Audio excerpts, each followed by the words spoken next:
টলিউডের ইতিহাসে এমন কিছু জুটি আছে যাদের প্রেম শুধু সিনেমার পর্দায় সীমাবদ্ধ থাকেনি, বাস্তব জীবনেও ছুঁয়েছিল হাজারো ভক্তের হৃদয়। দেব এবং শুভশ্রী গাঙ্গুলি, একটা সময় এই নামে দুটো ছিল একসাথে উচ্চারিত।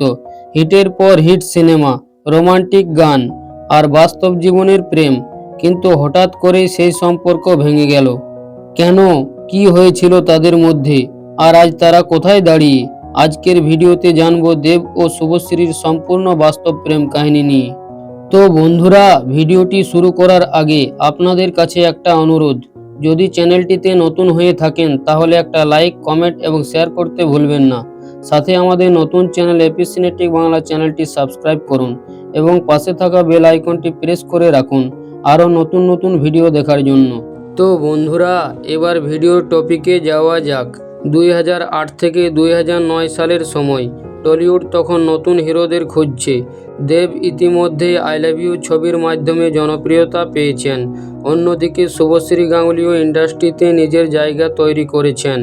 তাদের প্রথম বড় কাজ একসাথে করেছেন 2009 সালের চ্যালেঞ্জ ছবিটিতে।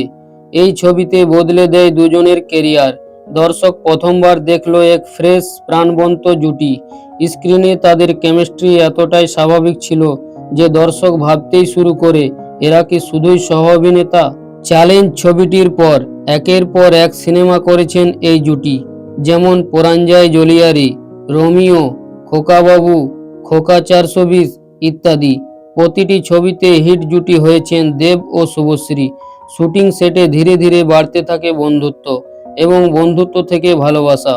প্রথম দিকে দুজনেই বিষয়টা এড়িয়ে যেতেন, কিন্তু বিভিন্ন ইভেন্টে, পুরস্কার বিতরণী অনুষ্ঠানে তাদের চোখের ভাষায় যেন সব বলে দিত। একসময় তারা সম্পর্ক স্বীকারও করেন। ভক্তরা তাদের ডাকতে শুরু করে টলিউডের পাওয়ার কাপল। সব প্রেমের গল্প কি সুখের হয়?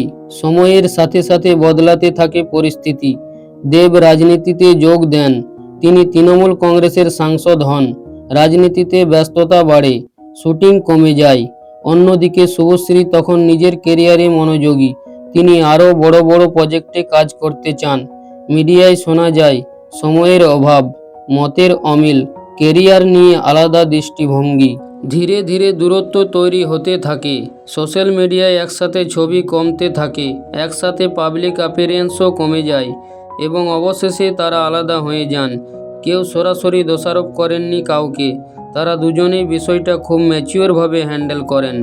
ভক্তদের জন্য এটা ছিল বড় ধাক্কা। অনেকে বিশ্বাসই করতে পারেননি যে দেব শুভশ্রীর সম্পর্ক ভেঙে গেছে, তবে তারা দুজনেই মিডিয়ার সামনে সম্মানজনক নীরবতা বজায় রাখেন।